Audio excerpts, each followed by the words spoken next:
Praise the lord. ఈరోజు వాక్య భాగం 2 తిమోతికి రాసిన పత్రిక 3వ అధ్యాయం 5వ వచనం.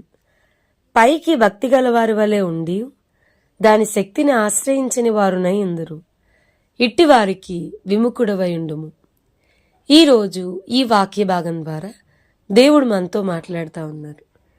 ఈ 2 తిమోతికి రాసిన పత్రిక 3వ అధ్యాయం 5వ వచనం గనుక మనం చూస్తే, పైకి భక్తి గలవారి వలె ఉండి దాని శక్తిని ఆశ్రయించని వారునై ఇందురు, ఇట్టి వారికి విముఖుడవై ఉండుము అని పౌల్ గారు మరి తిమోతికి రాస్తూ ఉన్నారు. వాక్యం వింటున్న ప్రియమైన వారులారా, ఈ 2వ తిమోతికి రాసిన పత్రికకి 1 తిమోతికి రాసిన పత్రికకి మధ్య ఏజ్ డిఫరెన్స్ అనేది ఎక్కువగానే ఉంది.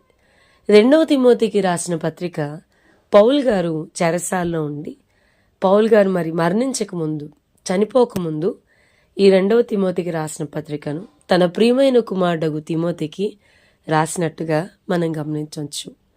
సో ఆయన చనిపోకముందు రాసిన ఈ పత్రిక చాలా అన్ని పత్రికలు చాలా విలువైనవి, బట్ ఇది కూడా ఇంకా చాలా విలువైనదిగా మనం ఎంచవచ్చు.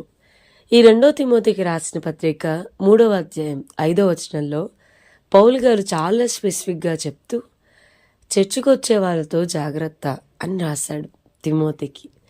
మనకి తెలుసు, తిమోతిని మరి పౌల్ గారు ఎఫెసు సంఘంలో ఉన్న సమస్యల్ని సాల్వ్ చేయడానికి, పరిష్కరించడానికి యవనస్తుడైన యంగ్ ప్రీచర్ అయిన మరి తిమోతిని ఎఫెసు సంఘంలో ఉంచడం మనం చూస్తున్నాం. తిమోతి గారికి పౌలు చెప్తా ఉన్నారు, మరి చర్చికొచ్చే వాళ్ళలో కొంతమందితో జాగ్రత్త, వాళ్ళకి కంప్లీట్గా టర్న్ అవే ఫ్రమ్ దెమ్. విముఖుడివై ఉండమంటే అసలు కనీసం చూడొద్దు, వాళ్ళతో సహవాసం చేయొద్దు, completely turn away from them అని చెప్తూ వచ్చాడు. అసలు ఎవరయ్యా వీళ్ళనంటే, వీళ్ళు మనకిలానే చర్చకొస్తారు, మనకిలానే పాటలు పాడతారు, మనకిలాగే వాక్యాన్ని మనకిలాగే వాక్యాన్ని చదువుతారు, ప్రార్థన చేస్తున్నామంటారు, కానీ జాగ్రత్త, బీ అవేర్ అని చెప్తూ వచ్చాడు. ఎవరు వీళ్ళు అనంటే, పైకి భక్తి ముసుగు వేసుకొని ఉంటారు, మేము భక్తిపరులం అని చెప్తారు, కానీ దాని శక్తిని ఆశ్రయించని వాళ్ళు పైకి వేషధారణ భక్తి ముసుగు ధరించుకుని ఉంటారు, వాళ్ళతో జాగ్రత్త. వారి నోటితో మేము ప్రభువుని ఎరుగుతామని చెప్తారు, కానీ వారి క్రియలతో వారు ప్రభువుని ఎరగరు. అలాంటి వారితో జాగ్రత్త. మాకు భక్తి ఉంది, మేము క్రిస్టియన్సే, బైబర్త్ క్రిస్టియన్స్, మా తాత క్రిస్టియన్, మా మామ క్రిస్టియన్ చాలా చెప్తారు, కానీ వాళ్ళతో జాగ్రత్త. దాని శక్తిని ఆశ్రయించని వారైతే గనుక వారి నోటి మాటలకి వారి చేతలకి మ్యాచ్ అవ్వకపోతే జాగ్రత్త. బయట చాలామంది అంటారు, క్రిస్టియన్స్ అంటారు, చర్చికి వెళ్తారు, కానీ వీళ్ళు అలా ఉంటారు ఇలా ఉంటారు అంటే, there are 2 kinds of Christians. 2 రకాల క్రైస్తవులు ఉన్నారు. ఒకటి ఊరికే సర్టిఫికెట్స్లో బయట మనుషుల మధ్య పేరుకే క్రైస్తవులని పిలిపించుకునేవారు, వాళ్ళు కూడా ఆదివారం చర్చికి వెళ్తారు. కానీ 2వ రకం క్రైస్తవులు ఏంటంటే, అసలు యాక్చువల్ క్రిస్టియన్స్ అని ఎవరన్నారంటే క్రీస్తుని అనుసరించేవారు,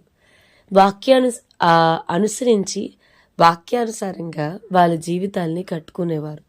సో 2 రకాల క్రైస్తవులు ఉన్నారు. పేరుకే నామకార్థంగా క్రైస్తవులుగా మనం బ్రతికితే గనుక చాలా ప్రమాదం. మనకి మాత్రమే మోసం చేసుకోవట్లేదు, మన కుటుంబానికి కూడా ఆత్మీయంగా ఎలాంటి ప్రయోజనం ఉండదు. కేవలం వాక్యాన్ని విని వచ్చేసేవారం అయితే దానివల్ల ఏమీ ఉపయోగం లేదు. వాక్యం చెప్తుంది ఎవరు నీతిమంతులు అనంటే, వాక్యాన్ని విని దాన్ని అనుసరించేవారు, వాక్యానుసారంగా మన జీవితాల్ని మనం కట్టుకునే వారంగా ఉండాలి. మన భక్తి మన బ్రతుకును మార్చలేనంతగా ఉండకూడదు. మన ప్రార్థన, ఇఫ్ యూ ప్రే మోర్, మన ప్రార్థన బయట పరిస్థితుల్ని మార్చక ముందు మనల్ని మార్చాలి. మార్పు అనేది మన లోపల నుండి ప్రారంభం అవ్వాలి. It should start with in. నీలో మార్పు కలిగించలేని నీ ప్రార్థన బయట ఎక్కడెక్కడో ఎలా పనిచేస్తుంది? మనలో మన ప్రార్థన పని చేయాలి, మన ప్రవర్తనలో మన ప్రార్థన పనిచేసి మన ప్రవర్తనను మార్చాలి. మన నోటి మాటలో మన ప్రార్థన పనిచేసి మన నోటి మాటను మార్చాలి. మన బిహేవియర్ మొత్తంలో మన నడక, మన పడక, మన చూపులు, మన చేష్టలు, మన ప్రార్థన మార్చగలిగితే ఆటోమేటిక్గా మనలో చాలా గొప్ప మార్పు వస్తుంది. అప్పుడు బయట పరిస్థితులు ఆటోమేటిక్గా మారిపోతాయి. సో పైకి భక్తి గల వారం వల్లే మాత్రమే కాకుండా దాని శక్తిని ఆశ్రయించే వారంగా ప్రభు మనల్ని మలుచునుగాక. ఆమేన్. ప్రార్థన చేసుకుందాం.